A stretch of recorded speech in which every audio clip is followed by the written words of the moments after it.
Okay. Done. Hello, everyone. Thank you for coming today. Welcome to our intriguing event where we embark on a journey through time and imagination. We are very excited and happy to see all of you here, and hopefully some thoughts and comments would also come from your side. I would like firstly to introduce myself and the speakers around me that will contribute to today's discussion before we go into details. So my name is Sapir Hubelman. I'm a scholar and a cultural worker in the field of Jewish and Middle Eastern visual history. My research focuses on visual archives from the Middle East and the role they play in media, film, and other artistic productions. I'm also a part of the Shoket Lev archive of Jewish prose, where the Dreidelbaum estate is stored. And I mention this estate here now because this is the one that contains the document we are discussing about today, known as Aretz notebook, sketchbook, sorry. This printed leaflet that some of you have in your hands, also you can, just take a look, has pieced together from that original uncover sketchbook, which unfolds 60 pages. Based on the dates on it, it can be drafted back to approximately the year 1925, and it's basically a collection of ink and pencil drawing that appear to have served as the early stages of a graphic story. It was written in German originally, but presumably was going to be titled Aretz, a play on the Hebrew word land and earth. We will get to the process of preservation and editing soon with Gabriel, but first I will say a word about what the document contains. So this piece seems to hint on the storyline that directly follows the narrative of Altneuland, Altneuland, written by Theodor Herzl, the groundbreaking utopian science fiction novel published in 1902. Maybe some of you probably know, but Altneuland was a major influence on the establishment of the State of Israel. However, Herzl passed away just 2 years later in 1904, leaving us wondering about the possible continuation of his vision in reality, but also in his literary ambitions. So now we're fast forward to at least 2 decades after Herzl's time, we stumble upon what could be a sequel, the author of which, and this is an important stress here, is unknown.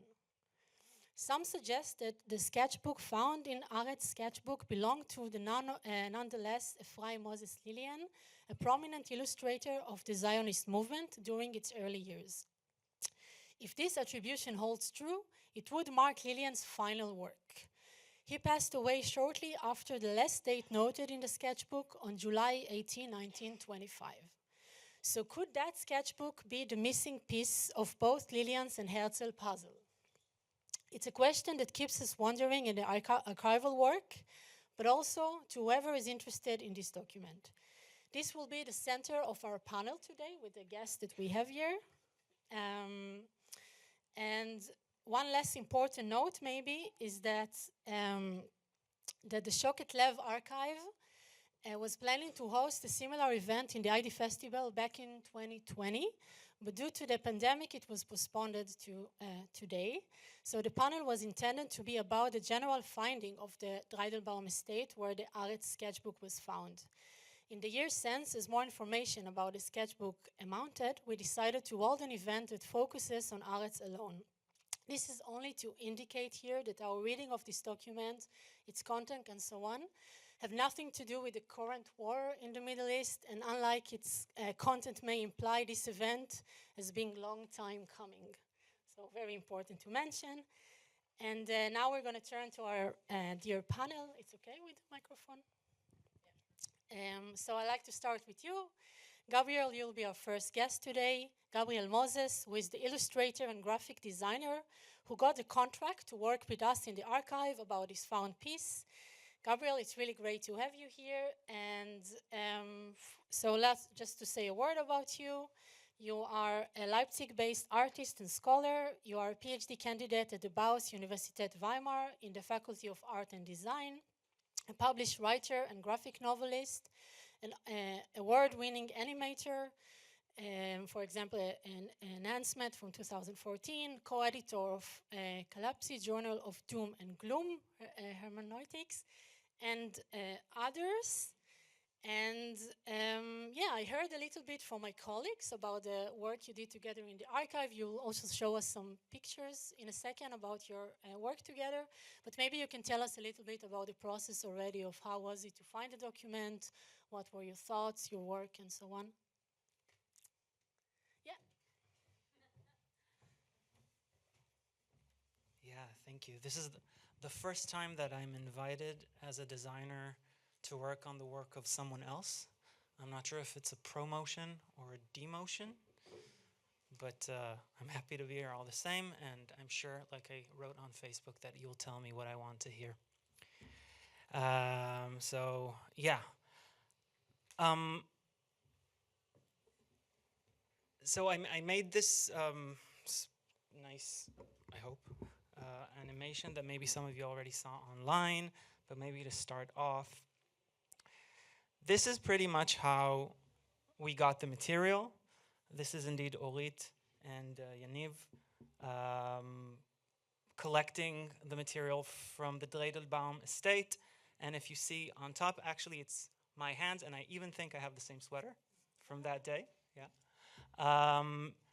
This is pretty much how we got the notebook, or at least parts of it were really in this page shape. The rest is a scattering of a lot of images that we kind of tried to piece together. After everything was collected and there was an attempt to sift through the materials, it was given to me to look and try and make sense of it, just to explain how elaborate that part of the project was. In the discussions that we had before, we also discussed exactly what the sketchbook contained. It did contain some sketches, which we could assume were connected to one another, and some of the pages also didn't include the text boxes, right? So you can see that the artist actually left them blank. So we did the best that we could, together with translators, with Ben Wittig, who I don't think is with us today, to try and sort out something that could work in the way of a narrative. And what I'm going to show you right now is my best attempt to interpret the narrative of this sketchbook. And hopefully from there on we could somehow try and figure out what this project really was supposed to be about, and the plausibility that it indeed belongs to said artist or not.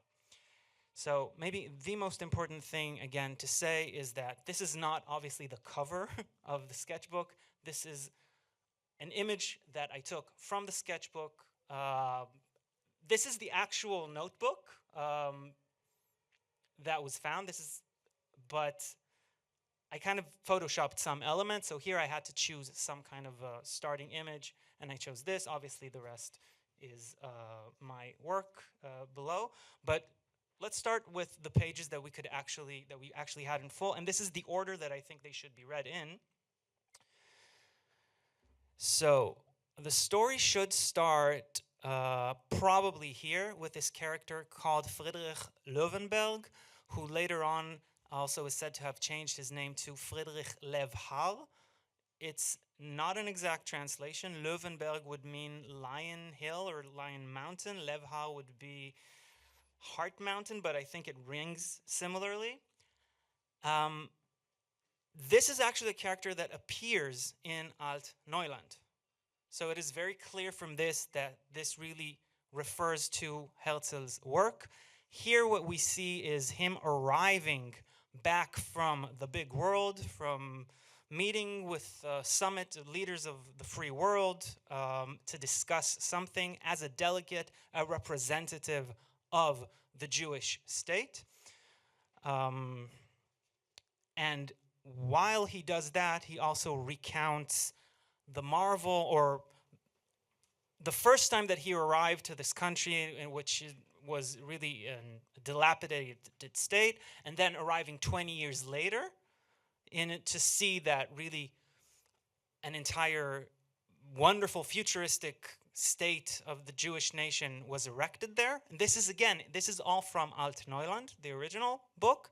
And here he returns again after delegating something, working with, I guess it becomes clearer a bit later. So I would place this in this fictional speculative timeline, I guess 1940 or something like that. And assuming that this was indeed written in 1925, this means there was a First World War, but there was never a Second World War, right? Now, after that, the next page that we had in full, it was this one, which was this Friedrich character being picked up by another delegation and escorted to some kind of a villa to give a talk, because whoever was supposed to give the talk, which is this character called David, who is also present in the original Altneuland story, he couldn't attend for health concerns or something of the sort.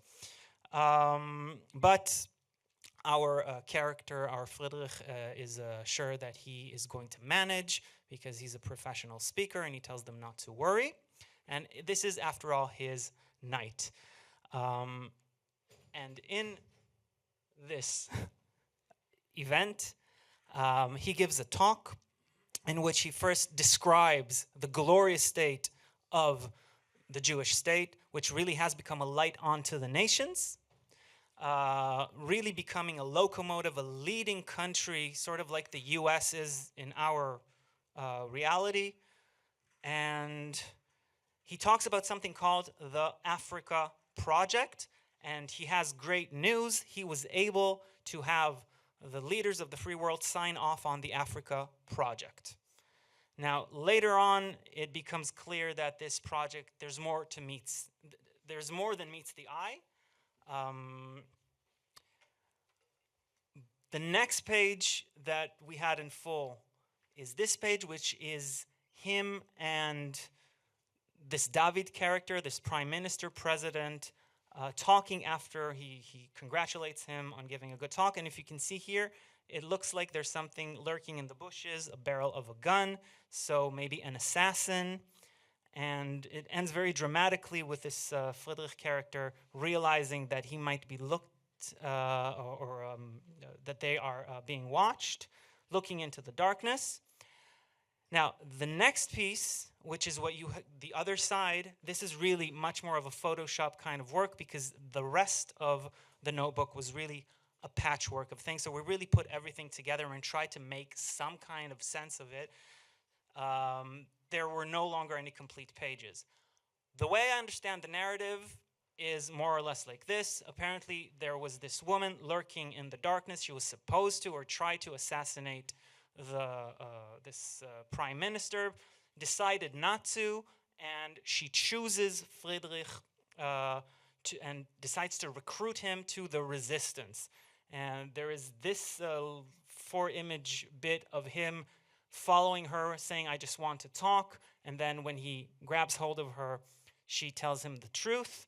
And the truth is, according to this clause of text, and which makes a lot of sense with this image, is that the state of the Jews, as it was presented to Friedrich, was actually a fallacy. It is a lie. It is a cover-up story. Apparently, the entire story of Altneuland, the way that Herzl presented it, was a way to lure him, to make him into a useful idiot. Apparently, the Jewish nation is enslaving other Jews from Yemen who were brought. They arrived around the 19th century to Palestine. And so it's kind of like a metropolis kind of moment, I think, that there's like this working class being enslaved that is operating the facilities of the nation with this higher echelon who is reaping the fruits and subjugating them. And our character is suddenly realizing that he's been sold a lie, that he's been used, and goes out. It really reads like this Netflix sci-fi kind of story. But I guess it makes a lot of sense because there were a lot of sci-fi stories back then. If you think of Metropolis, and if you think of towards the classic sci-fi era. So I guess there was a lot of inspiration.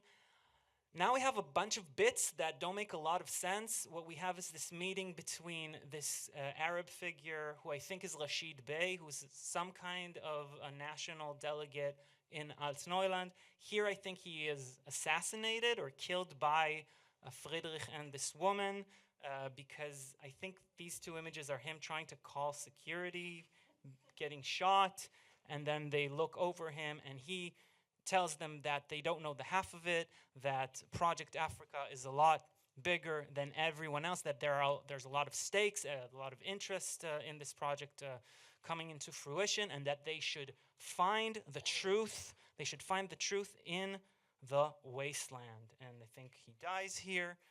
Next was this kind of very weird exchange between Friedrich and a Herzl-looking type in underwear. I'm guessing this is David. He blames him for committing horrible crimes, killing children, kids, women. How could you?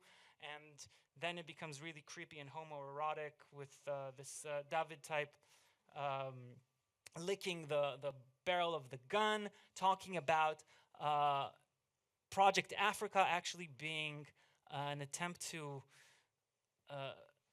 assault, very violently attack Africa with what he calls here an Weltuntergangswaffe, so a doomsday weapon of sorts. Now, by the way, in Altneuland, the original, there's actual talk about saving Africa, doing what the Jews did in Israel with drying up the swamps and fertilizing the ground. And there's talk of doing the same thing in the continent of Africa, so in order to bring back the slaves back from America back to the continent and repopulating the continent. So here it takes a very, very, very violent twist. And the last two images which we have, which I think go well together, two hands that are digging up something that looks like a skull, although when we spoke, Hadassah said that it looks a bit like a mask from a Venetian ball. I'm pretty sure it is a skull. You have two figures holding this skull, and one of them saying, in all my years here, I guess this is Friedrich, I'm guessing, in all my years here, I've never looked to the desert, but this isn't a desert as much as it is a burial ground with room, a mass grave with room for millions. Yeah. And I guess this is the latest image out of the entire notebook, and this is my suggestion of how to read it. And I concluded with this very nice image, very typical, which is, I think, the image that makes everyone think of Flying Moses Lillian. And I'll end it with that. Gabriel, we're not going to go into discussion now, but just a quick question, if you can say, what's your estimation of how much of the complete work we actually have here and how much is missing? Like, what's your estimation? I'm guessing that if anything, this feels more like a trailer kind of to the thing. There were a lot of pencil sketches, so I can only imagine that this would have been hundreds of pages, if not thousands. Okay. But I cannot be 100% sure. But this is all the materials you got. So from the These are, again, we focused on the final materials. Mm-hmm. There were some sketches that we didn't include here, but I think people are just welcome to go to Shoket Lev, I think, and just go through and see what they make of it after this discussion is over. I'll leave it at that. Thank you very much for this walkthrough. So we're going to continue with the panel, and we have two experts that will give us two inputs concerning the possibilities of utopian, or in general, just to understand what's the background of what could be the background of such work. So the first one is Hadass Reshev. Hadass is Berlin-based scholar and cultural and art worker with experience as an artist, curator, producer, teacher, and art journalist. She's currently pursuing her PhD on modern preoccupation with Jewish art. at the Berlin Freie Universität, supported by LS. Her research is a comparative study that traces diverse attitudes towards the concept of Jewish art for different ideologies' purposes. It follows how the notion of Jewish art served as an ideological weapon for both anti-Semitism and Jewish self-identification in the era of upheaval from the end of the 19th century in Europe, the United States, and Israel. And thus, please.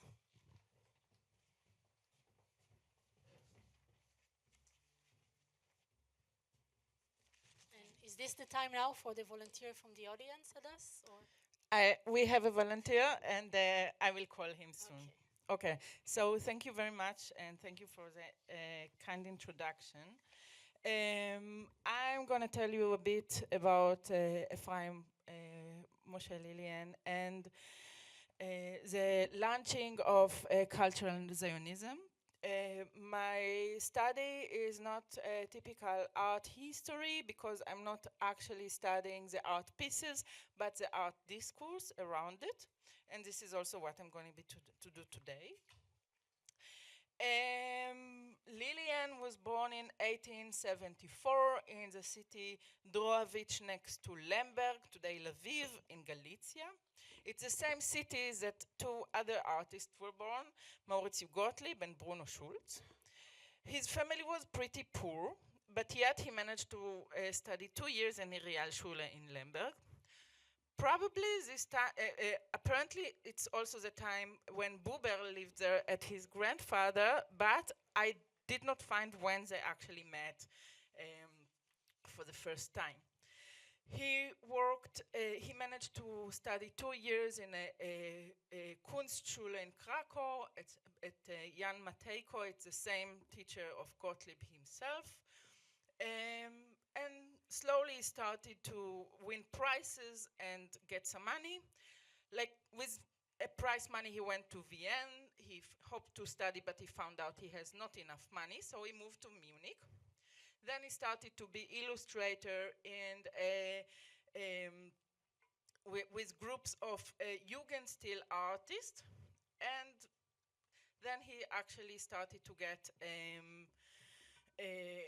his first opportunity to illustrate books. And I'm going to start with this one, which is, as I see it, the first launching of cultural Zionism, and I'll explain it soon. And this is when I need you. We just ask him to read it a few minutes before the evening, so please appreciate his volunteer and his courage to do it spontaneously. You can read it.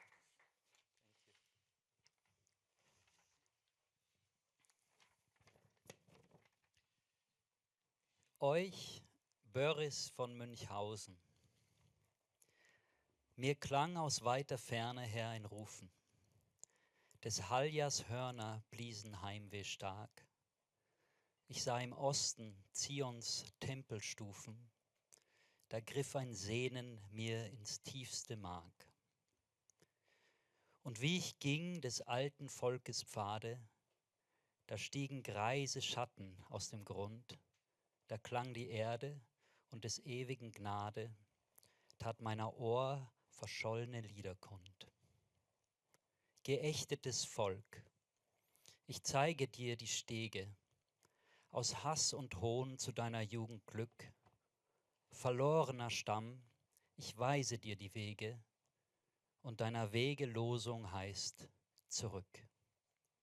Zurück zur Schönheit einst gesungener Psalmen, zurück zum heiligen Bach bei Anathoth, zurück zu deiner Heimat Balsampalmen, zurück zu deinem alten großen Gott. Ich bin des Predigers Stimme in der Wüste, stark ist mein Schrei, die Liebe ihn gebar. Ich bin des Predigers Stimme in der Wüste, ein Fremdes ruft aus mir und redet wahr. Und ruft dir zu, lass Pflug und Waage stehen. Sei, was du bist, das alte Israel. Noch lebt dein Gott und seine Säulen gehen noch heute vor dir. Höre, Israel.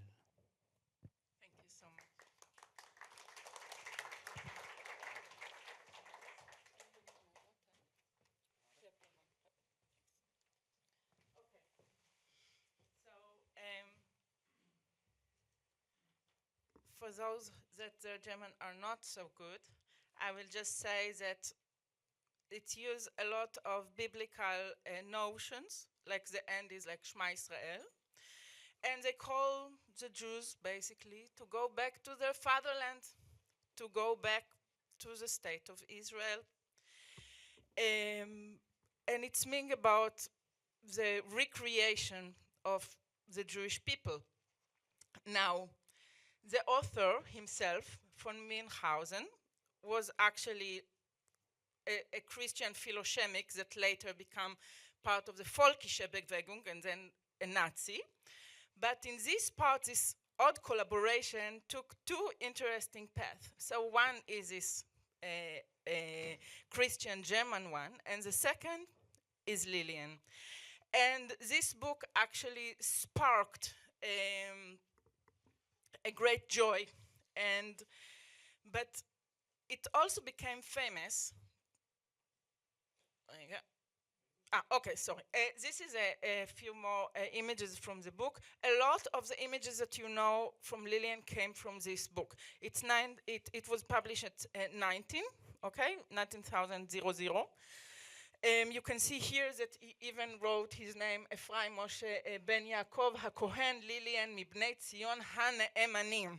So he was a very, very proud Jew. However, not in the orthodox way of Judaism. But we can see that in opposed to other, also friends of him in cultural Zionism, but other people that how they approach Zionism in general, he gave a lot of respect also for the elder people about the Galut culture and those people. Like we can see here, like the image of the Galut in front of Zion, like the old man, but still he's not doing him like ugly or, so he's showing the sorrow, but still with dignity. And the book really became famous thanks to his friend, Martin Buber. They were both very young there, around 24 years old. And I will just read you a bit about this art criticism and how he see it in opposed to the poem.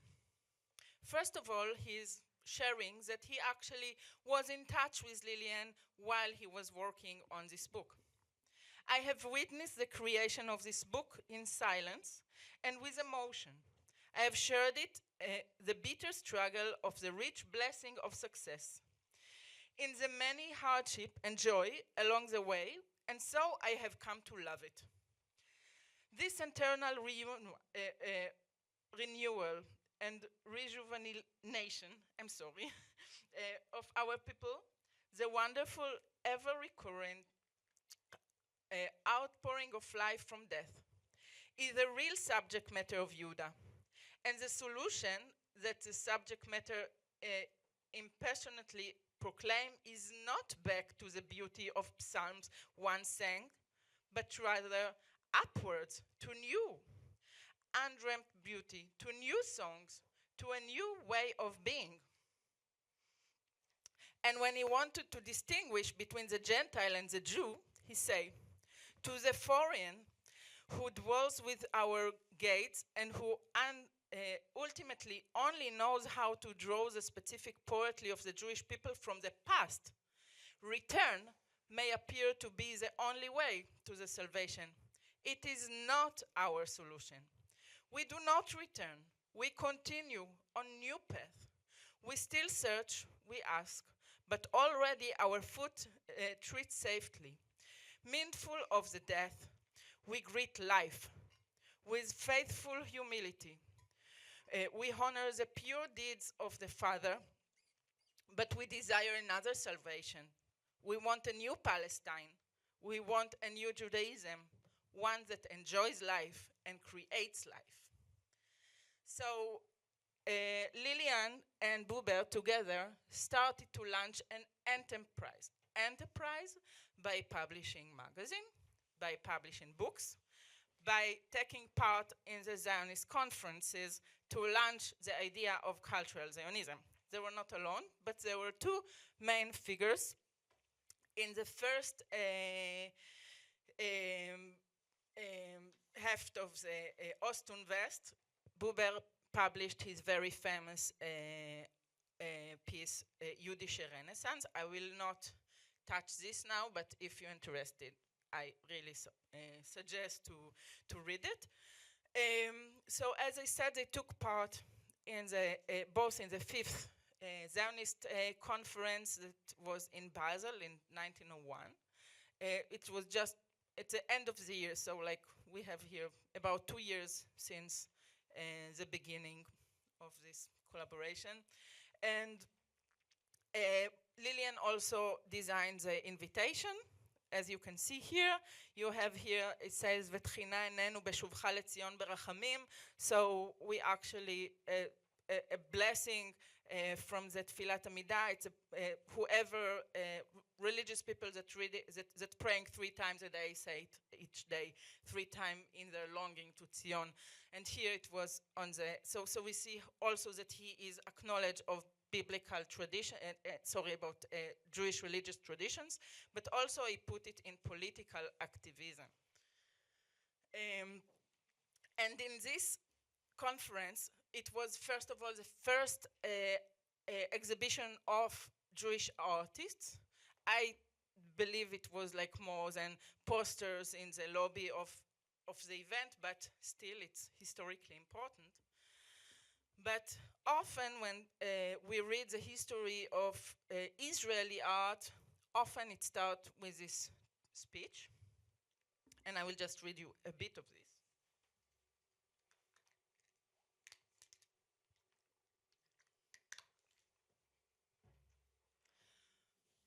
For thousands of years, we were a barren people.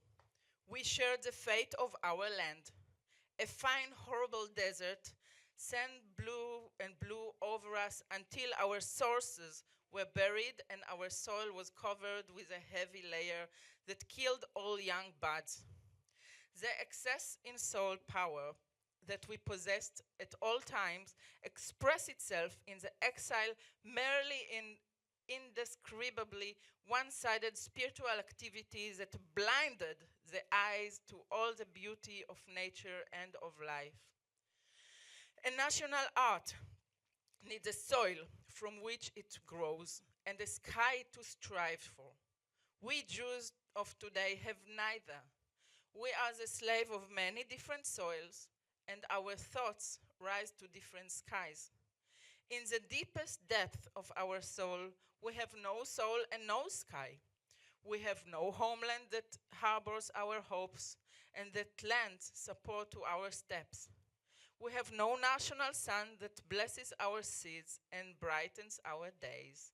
A national art needs a unified human community from which it arises and which it represents. Lillian was actually a creator of the Zionist visual symbolism. He took the picture of Herzl in the balcony, and he later used the image of Herzl as Moses himself, as the one who took the Jewish people from Egypt to the Promised Land, although he never managed to enter it. He also took active support to the Zionist movement by contributing his art for the Jewish National Fund, the Keren HaKayemet LiYisrael, if it's with the design of books, of stamps, no stamps, bulim. So, okay, sorry. Yeah, so he actually, if we think of him only as part of the cultural Zionism, so we can see that he was, it's much more than this, his activity. This is an example of the almanac that he published together with Buber in 1903. And also here the writer is Bertolt Feivel. I will just mark that usually Lillian did not publish the text himself. It's, I guess, will be important for the discussion later. He usually illustrates to texts that other people wrote. So here Bertolt Feivel was one of the young groups that actually demand the cultural Zionism as part of the Zionist activity. And he said things that quite similar to what Buber said before. We wanted this book to be a small reflection of this development, a sign of the Jewish Renaissance, but only a sign. For how could a book reflect the grandiose spectacle of the awakening of an ancient people, threatened by a word of hostility, and that only recently pronounced as dead? Above all, the Jewish Renaissance is taking place under the sign of Zionism. Scattered Jewish people, separate from one another for centuries, are coming together in the urgent desire for a homeland in the old fatherland.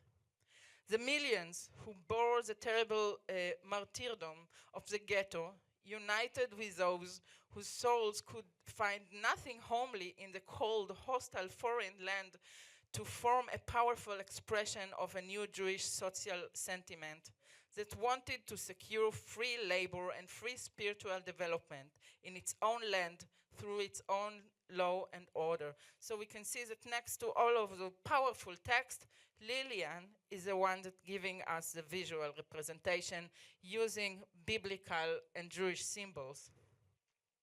This is from the Almanach. We can see here, for instance, one article about the young Hebrew poetry of Chaim Nachman Bialik and Shaul Chernichovsky.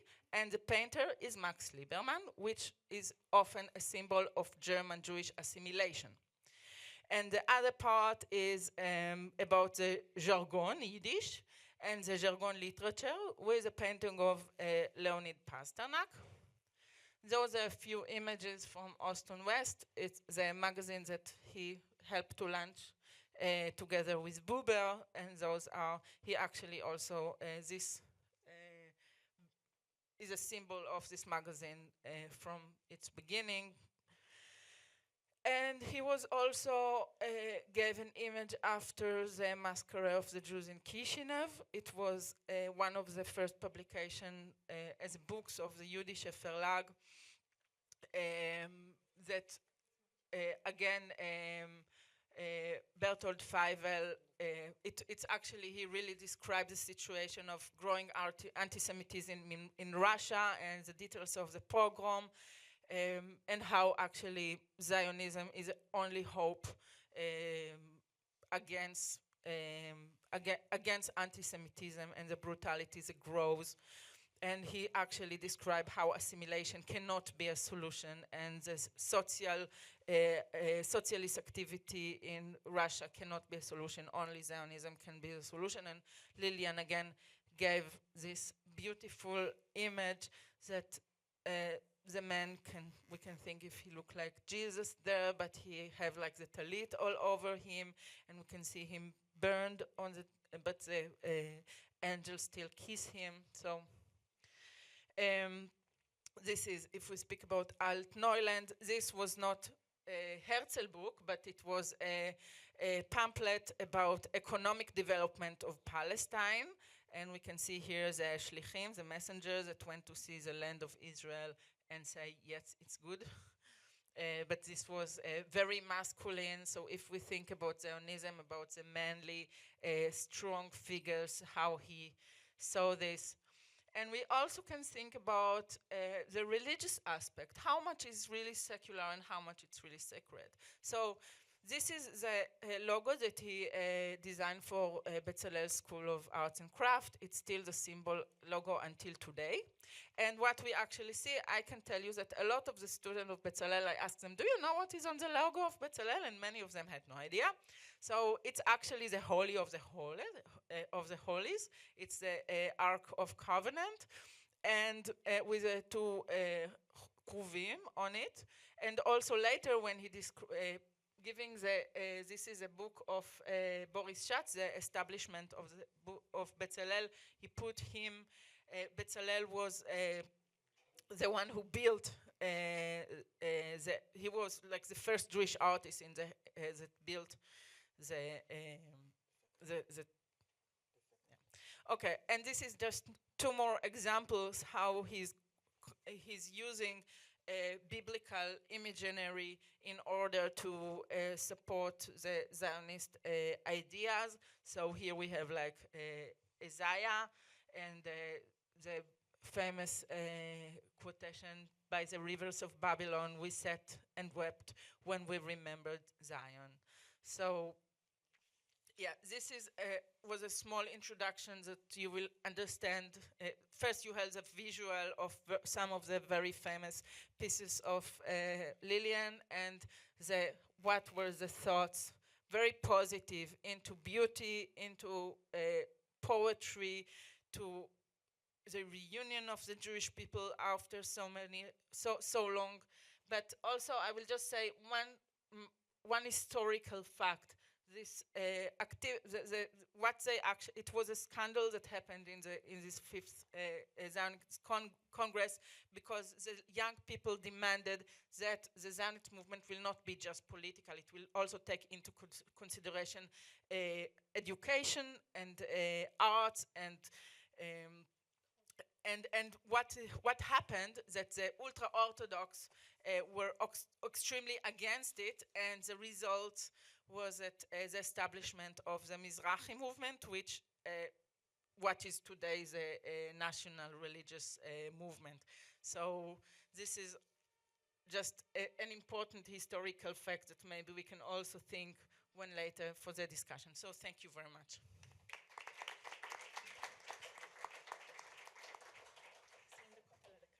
Thank you very much, Adas. And we're going to move directly to the next speaker, Nimrod Weislöwe. Nimrod holds a joint doctoral degree in art economies and geopolitics, foreign relations, with an emphasis on Middle East. He is an affiliate professor at the California State University, Chico, and a contributor and co-author of the books Guggenheim's Mukhtar, Eurocentrism in the Middle Eastern Art Market. It's waiting to be published in 2025. And Aravi Ma'aravi, Western Arab, that was published in 2017. Nimrod, please tell us what you're reading of the document.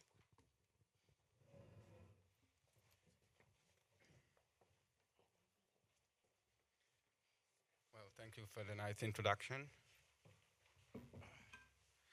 And I would like to thank ID Festival and Shoket Lev Institute for this event. Really.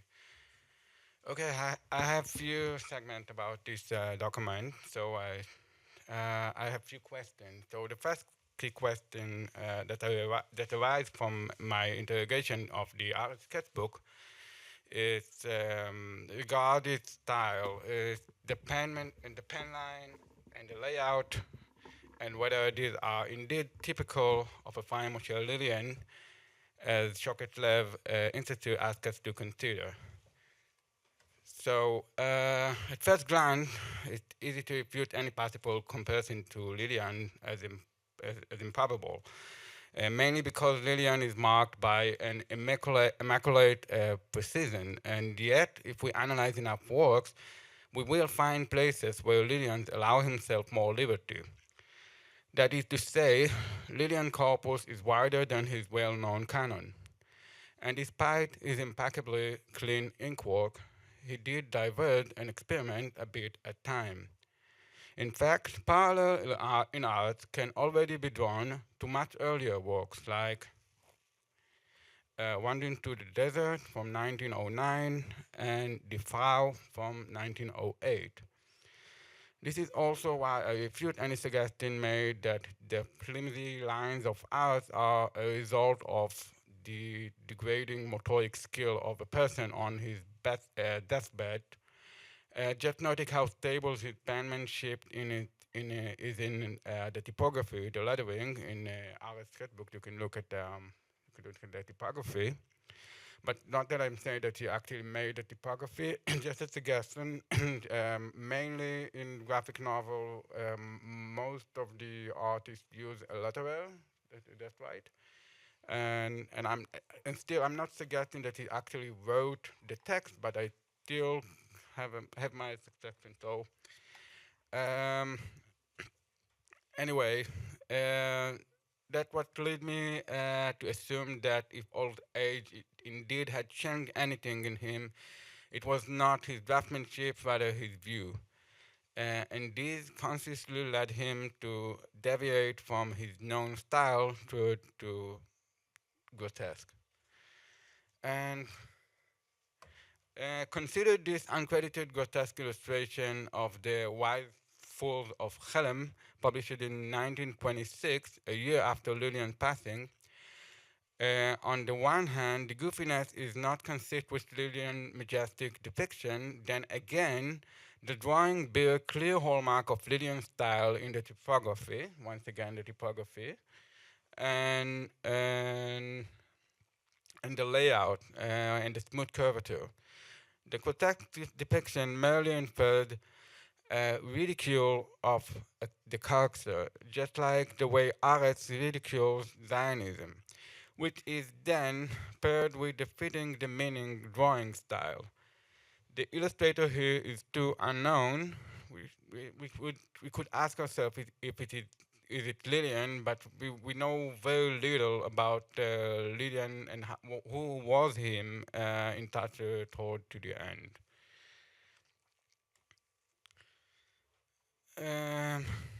So let's assume that both the last slide and ours are are Lillian creation.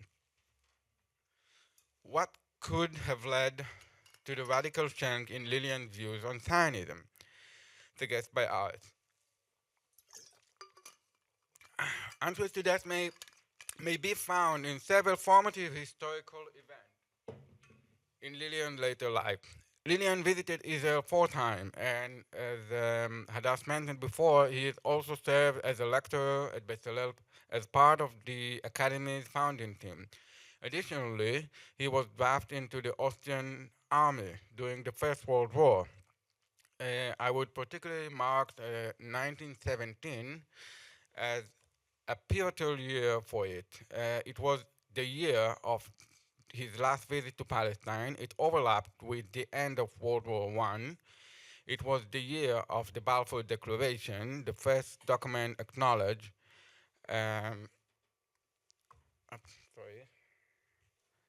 the first document acknowledged the Jewish to nationhood. In parallel, 1917 sees the start of the riot in Ukraine, which lasted several years and had horrifying, chilling effect on Jews all over. Juxtaposed, these events lead to some statements that, and I will read it in Hebrew, גד גדול הוא לנו שהערבים אסרו בדתם את השכר, שכן אם לא כך היינו כאחינו באירופה היושבים ספונים ומחכים בחשש לאשכנזים, אשכנזים מג'רמן, הצובעים על מפתנם להכותם ולחרב ביתם בכל רדת ליל עם צום הרמדאן. And I will translate it, I try to translate it. We are tremendously lucky that the Arabs banned alcohol in the religion, otherwise, like our brother in Europe, who hide away fearfully, awaiting the Ashkenazim, the German, once again, who gather on the doorstep to strike them and destroy their homes, so would be every nightfall during the fasting on Ramadan. In other words, Jews from the Levant viewed the ban on alcohol in the Islamic religion positively, as it reduced the likelihood of pogroms, which implies that Jews generally distrusted the local Arab temperament, fearing it might erupt violently if provoked.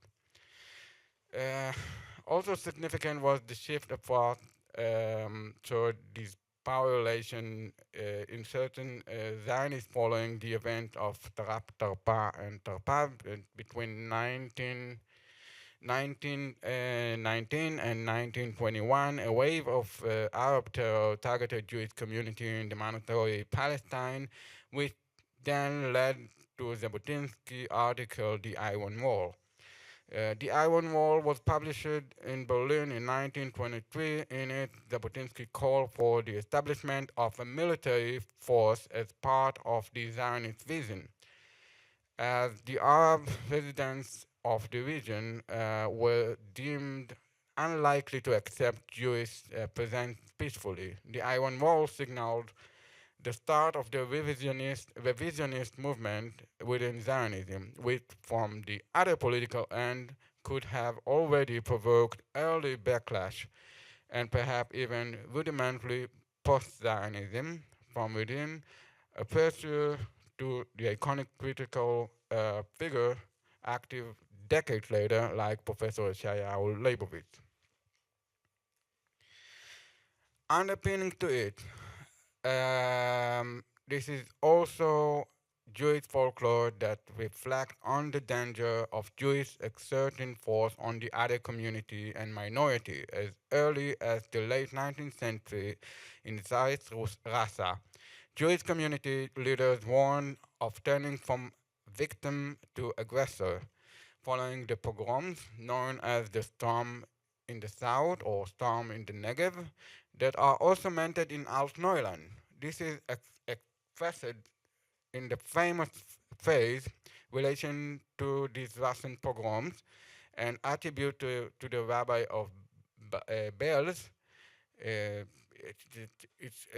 היה יכול להיות גרוע יותר, יכולנו אנו להיות הרוצחים, it could have been worse, we could have been the murderers.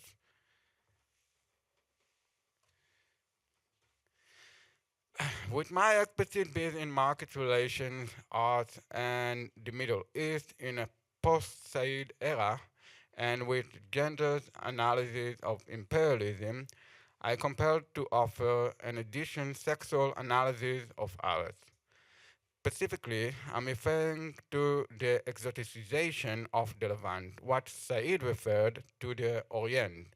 In particular, Zionism's portrayal of mandatory Palestine land itself to sexual analysis, when keeping in mind Lillian's tendency to eroticize imagery, most known through his sexualized portrayal of Herzl, like Adas showed us before.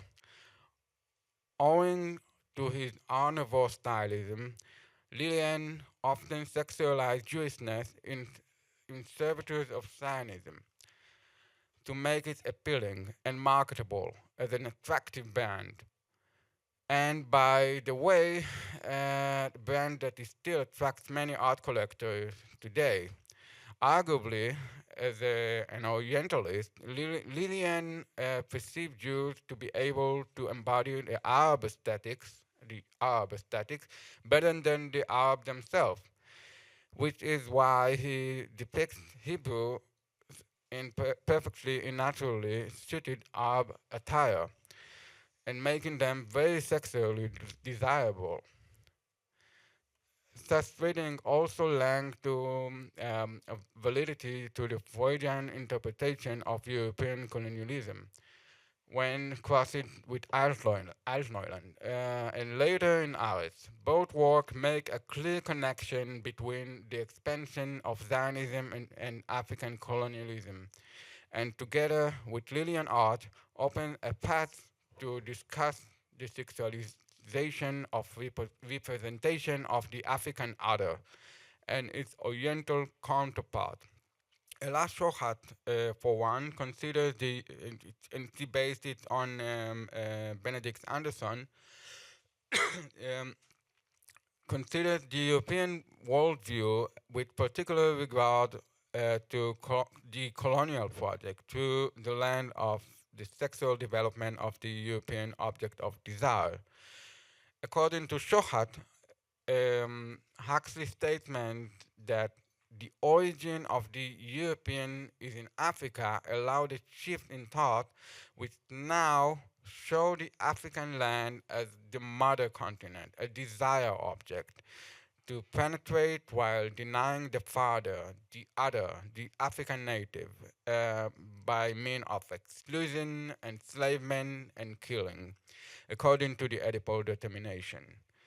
I'd like to remind us that this is the same passion for the African continent is evident in Altneuland. There, the ideal, like Gabi told us before, the ideal is to recolonize Africa and transform it into in Hebrew, naveh, that means a fertile land or a place of dwelling akin to a motherland, to which its native could then be returned, thereby resolving the Negro question.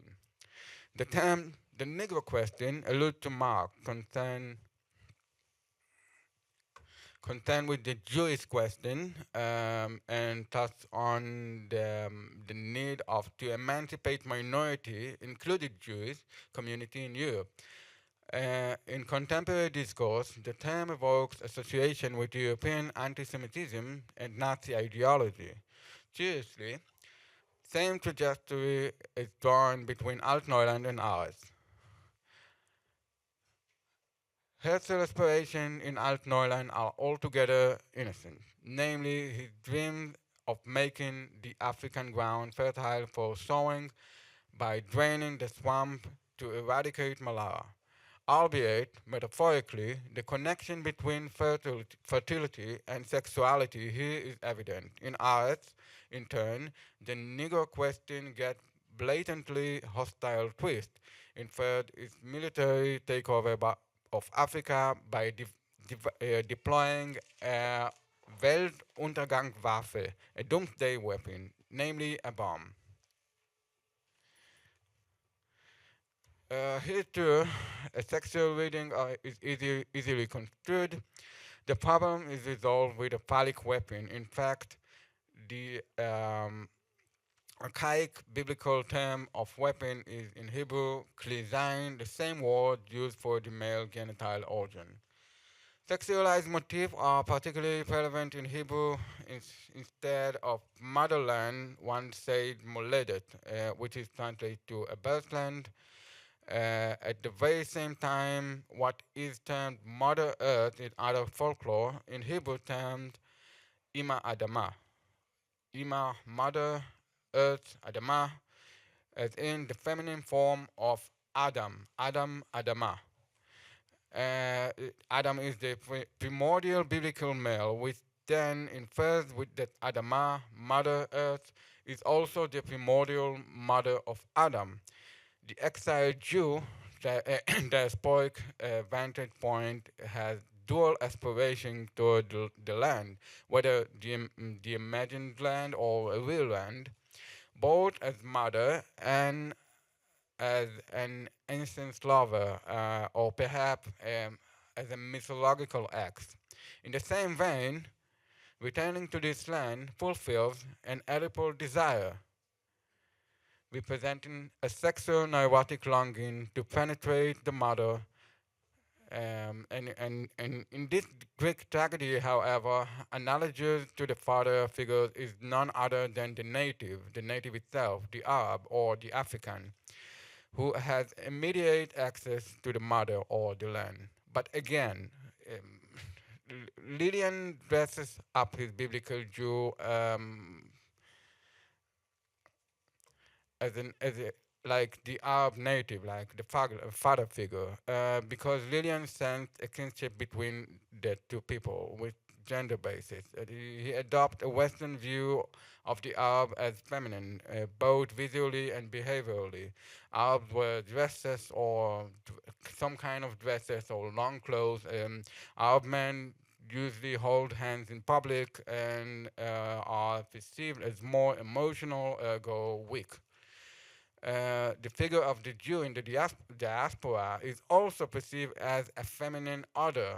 Here, for instance, the kafia worn by this biblical Herzl, but basically Joshua, is both a Jewish talit and a feminine ornament, which read as a multifaceted, pan-gendered performance of sort. Lillian's viewpoint, shared by his fellow European Zionist counterpart, is therefore dualistic. The instant Jew is perceived within the Arab, yet is set apart from the Arab itself as a modern Westerner. To that end, Aretz illustrates the final tragic stage of the Oedipal figure. It is Lillian's recognition, allegedly Lillian, recognition of and reaction to the Oedipal complex inherent in classical Zionism. The result is a dystopia that acknowledges the potential consequences of a people misdirected Oedipal pursuit to sexually fetishize and reconquer its own mother, its mythical birthland. In turn, Lillian metaphorically gouges his own eye, allegedly. Lillian gouges his own eye out with a golden pin to redeem the vanquishing of the imaginary father, the native people in his mirror image, and the moral implication thereof. This shift in allegedly Lillian perspective offers insight into the transition from classical Zionism to a rudimentary post-Zionism.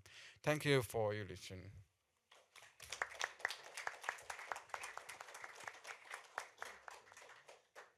Thank you very much, Nimrod, for your expertise and your reading of the documents from your point of view. Of course, the reason why we invited you both here is to try to determine if it's really Lillian and what happened to him.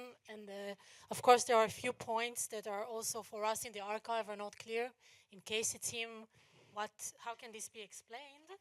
And I will like to kind of leave it open for you guys to discuss, but maybe just to throw 2 points from our side of the archive, just to try to understand, and of course later on also for the audience, is first of all, for me, this topic that you also mentioned, the doomsday weapon, comes really weird, even to think if such weapon existed in that time, and how can we explain this, illustration there in the document.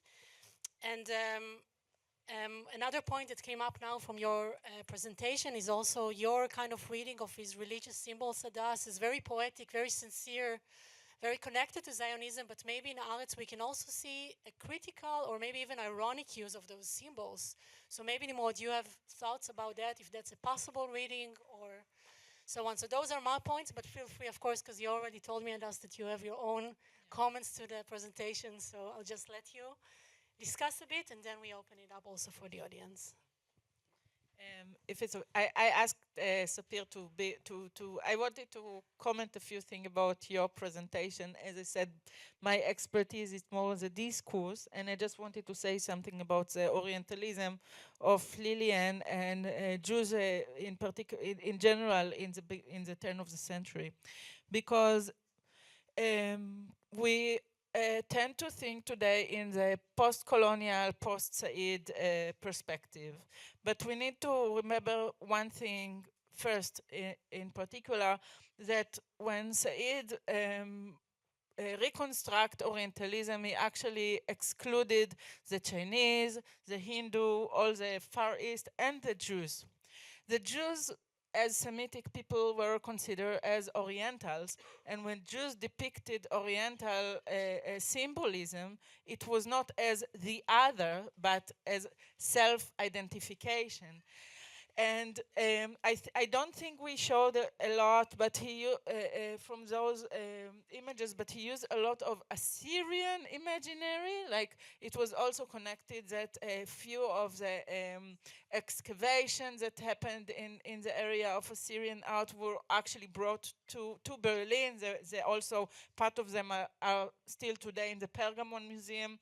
And also the image of Herzl is really influenced from this Assyrian, but when he's looking at the Assyrian, he's not looking at it as the other. He's trying to think, how would the biblical ancient world would look like if we don't have, like the temple was destroyed twice, so we don't have leftover for excavations. However, we have other cultures that live at the same time, and we can assume, because we also see it today, that if people live in one area, so the aesthetics is relatively the same. So he's using the aesthetics of the Near East not as othering or as I'm the colonial European, the exotic. No, the opposite. Like the Jews are the exotic for themselves, for they are the others, but they and his and the imagery that he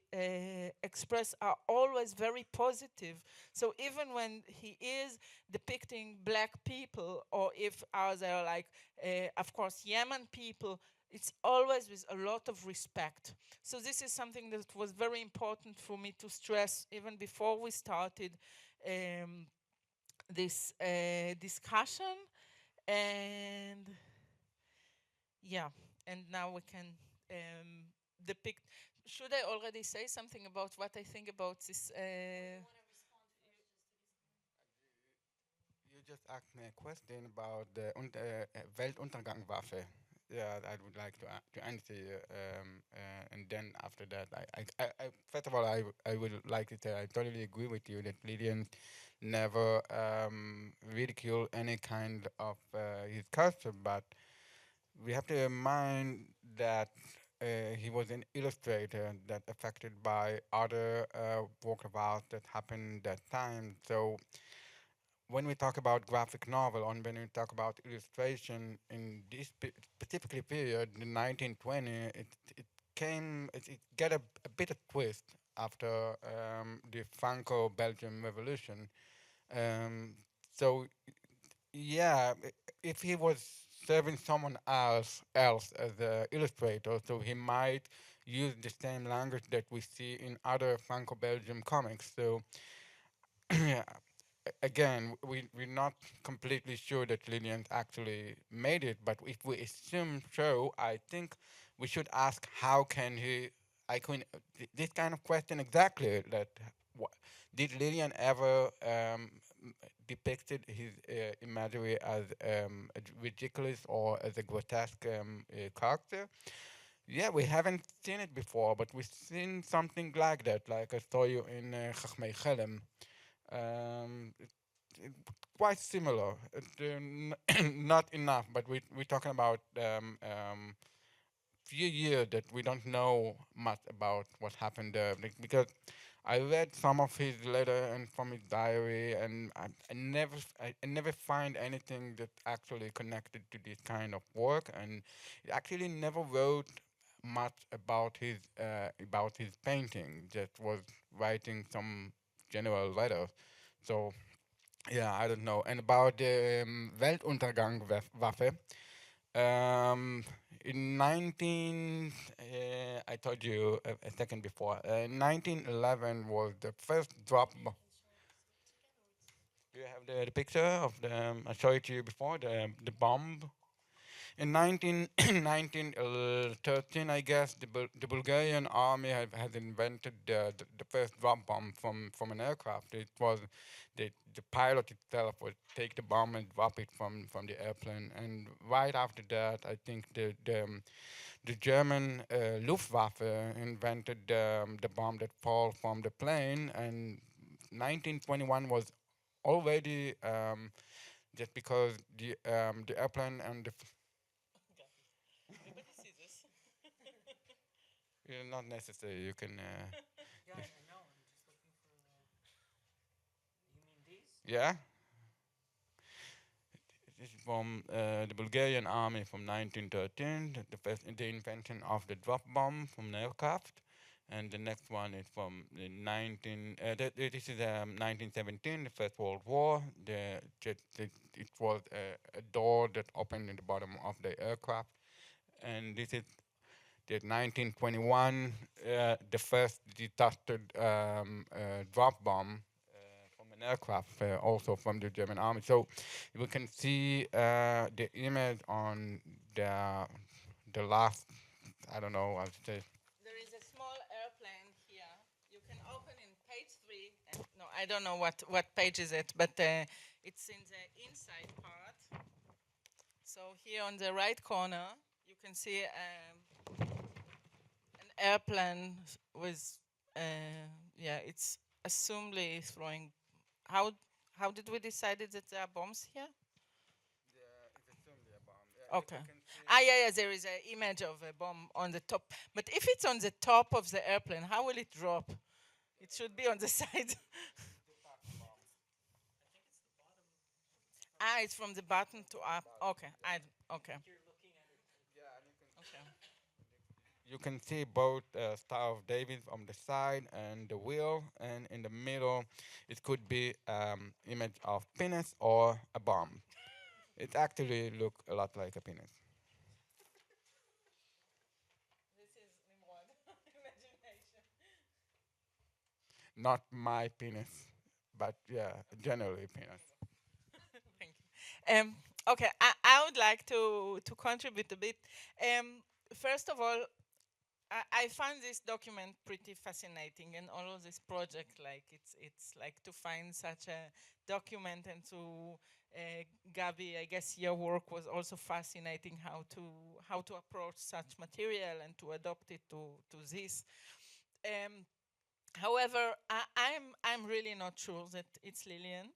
I must say that Lillian himself he was a megastar on his own time. So it can be very likely that it's somebody that was influenced by Lillian and not him himself, because I think that like if you see even the Arab guy here, um, like the visual, the line look a bit different, even though it may be like a sketch, and like because Lillian lines are always very finished, like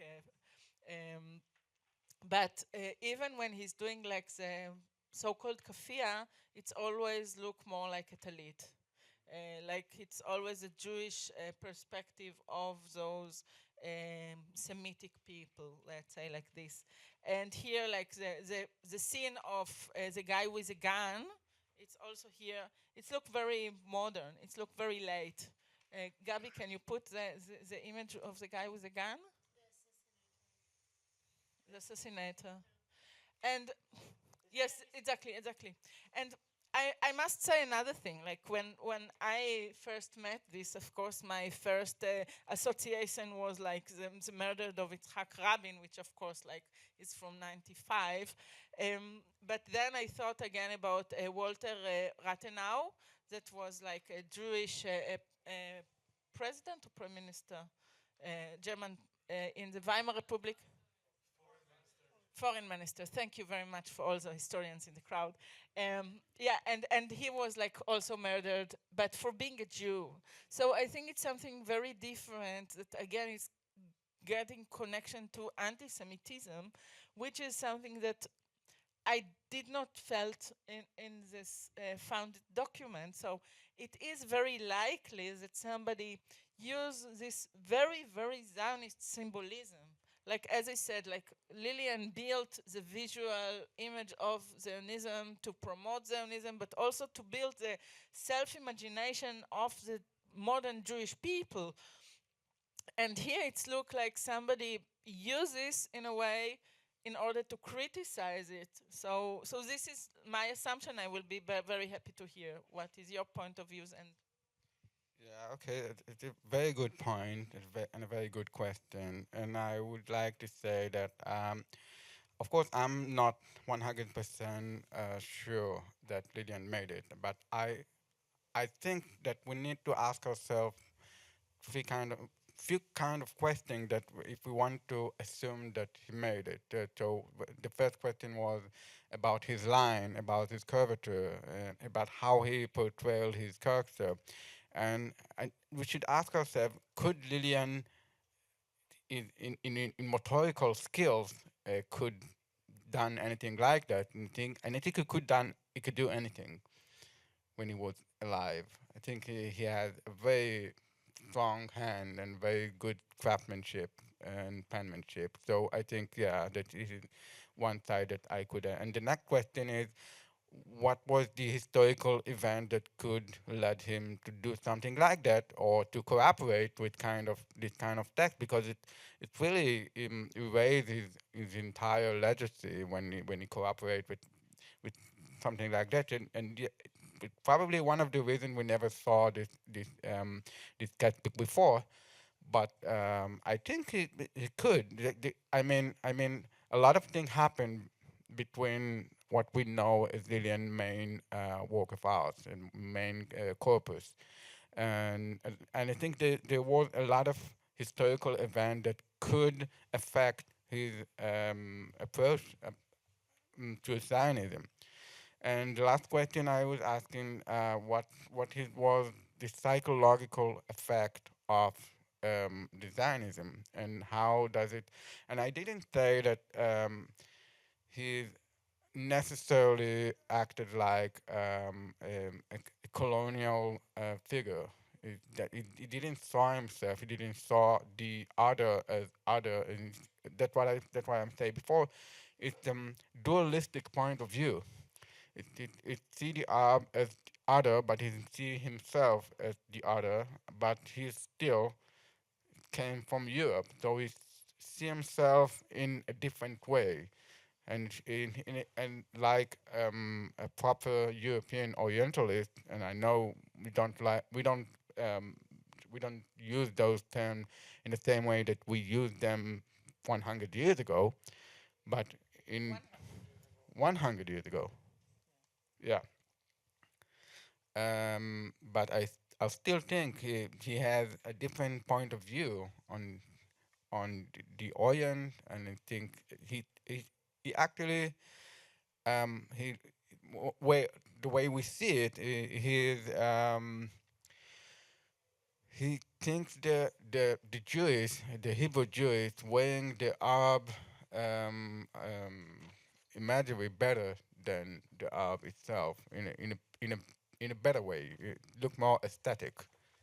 I would just like to go back quickly to your comment, Adas, about the possibility that it was somebody that was influenced by Lillian's work, and ask you, Nimrod, as an expert in the art market, what will be the value, for example, of a forgery or something like this, or is it even likely that somebody actually created I mean, we have the autograph, right? So is it possible that somebody actually tried to create a forgery to this work? What do you think?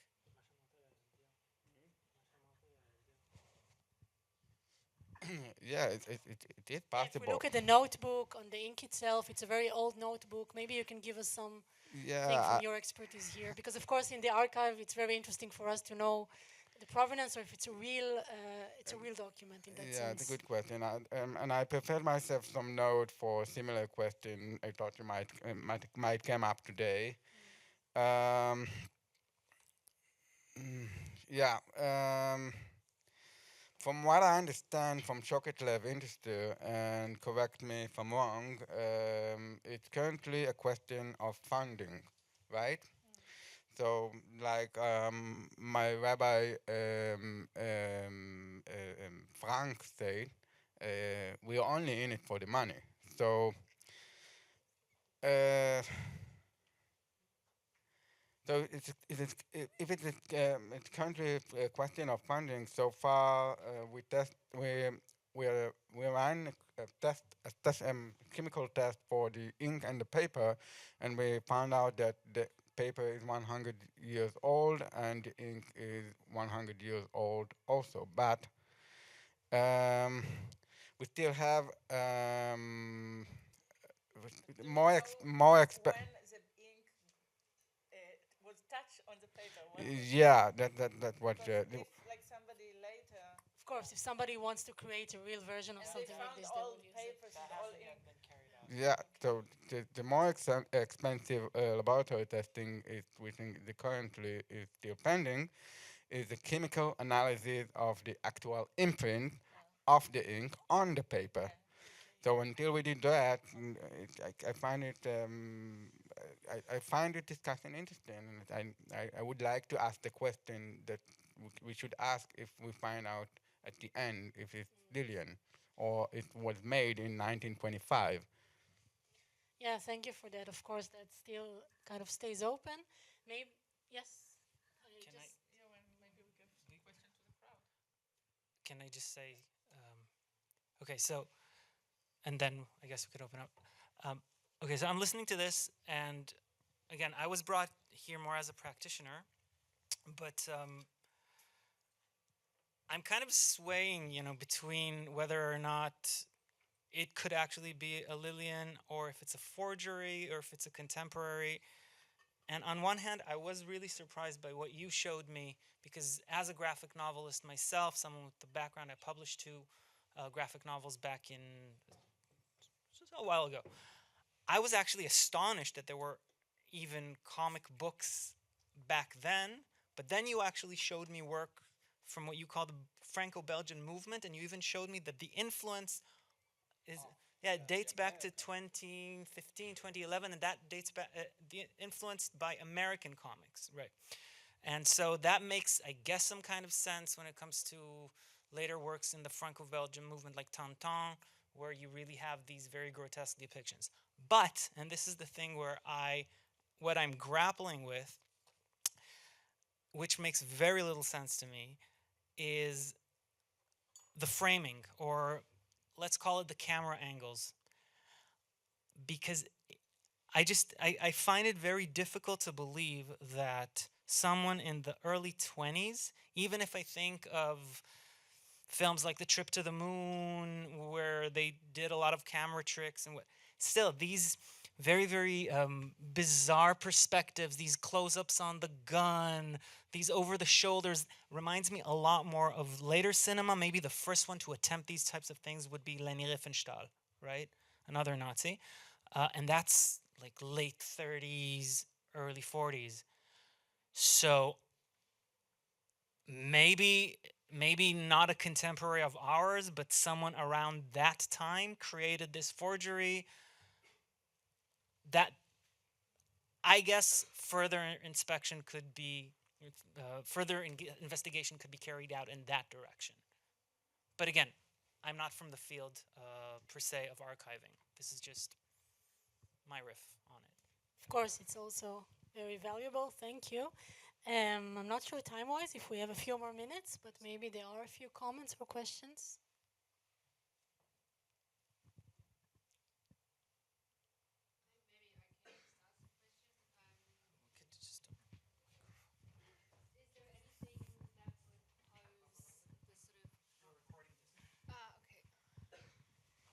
Is there anything in Lillian's life that would suggest that he was on that path, like, sort of changing his views and his mind, or is this the only sort of artifact that exists? Personally, I don't know. Like, we do know that he did visit Israel, like the state of Palestine, for I done a message. Yeah, he was there like 4 times, but I don't think, for instance, that he considered doing Aliyah or something like this. I don't know if it's a relative question. I know that there is a notebook. It was published, the letter that he was, like the corresponding with his wife. I did not read it, so I don't know personally. What Nimrod tried to speculate here, it's like how the First World War may have change, and we know that in many artists there is like the last phase before they're dead, that like Michelangelo, I think it's what we always learn in art history, that in his old time, like Goya, when they have like Saturn eating his child, blah. So maybe it's like just before, but he died very young. He was like 51, he was ill. So I don't know, I cannot say.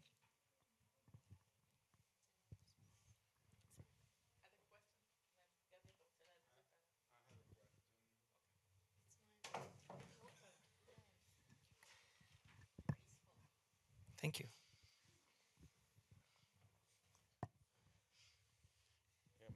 I have a question, I guess for all of you. I wonder what was your feeling the very first time you hear about this sketchbook? Wasn't you extremely excited and moved by the idea of a discovery of Lillian's new works of art? I know I did, and I wonder what did you felt? First of all, sure. Like, I find it fascinating anyway. I find it fascinating if it's a lost work of Lillian, because it's an artist that I really love. And I think that today is relatively, even in Israel, forgotten. And he need to have more space in more direct analysis.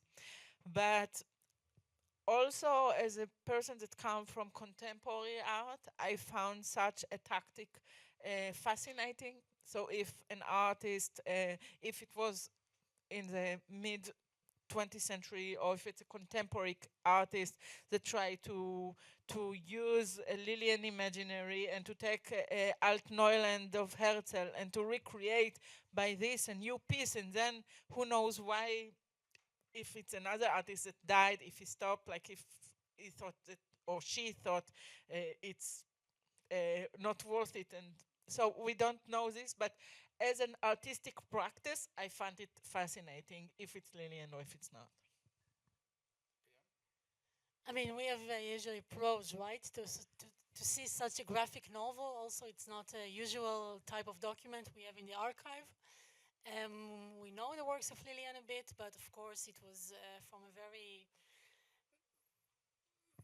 not practical, but maybe pragmatic point of view, just very interesting to kind of try to figure out it with experts. When we sent you the materials a few months ago and started to work also with Gabriel, the idea was first of all to try to first determine what's going on there exactly, and then maybe to get excited. We tried not to go over our heads there.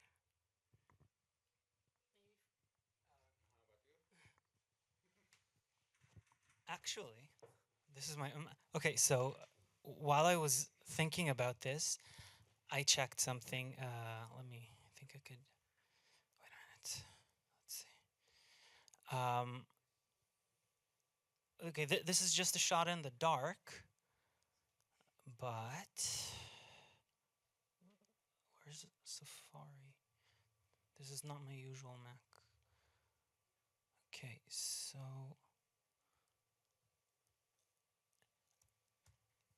I was just trying to figure out who could be an actual candidate, right, for someone to impersonate Lillian.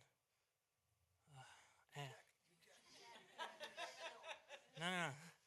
Okay, so one option, and this is something that is worth considering, is an artist like Justine Franck. Okay, she rose from obscurity back a couple years ago, discovered pretty similar story, unknown artist, and so I guess not a lot of attention was paid to her. But, and this is what I find incredibly interesting in her particular situation. So we're talking about a very, very weird artist working towards the late 30s, and even though she lived in Israel or Palestine, I found this on my phone. It was not an actual good relationship. Wait, Fran, I need to find.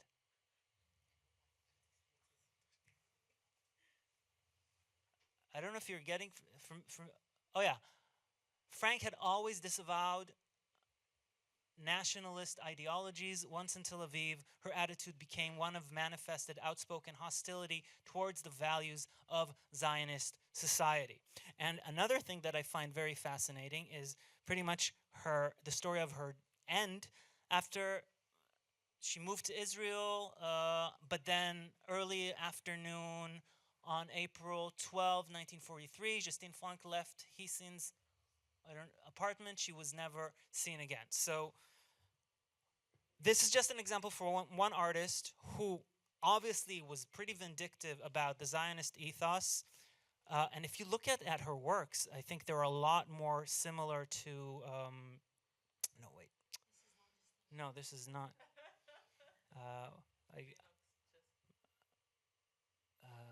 are there images here? Let's Justine Franck. Yeah, okay. If you look at her imagery, I think this is a lot closer. So who's to say that she doesn't, for instance, step out, go back to Germany, and then creates this kind of project out of spite? The timeline makes a lot more sense. Leni Riefenstahl, that kind of cinema is already in operation back then. These ideas already take root. Again, this is one artist out of many, but I think we should really inquire regarding the possibility that it is one artist from that era, because it would make sense with the age of the paper, etc. Just a thought. Again, not from the field, but have you considered this? Have we considered this? I don't think so.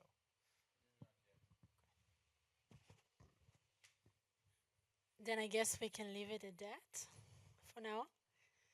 Thank you very much. And enjoy the festival.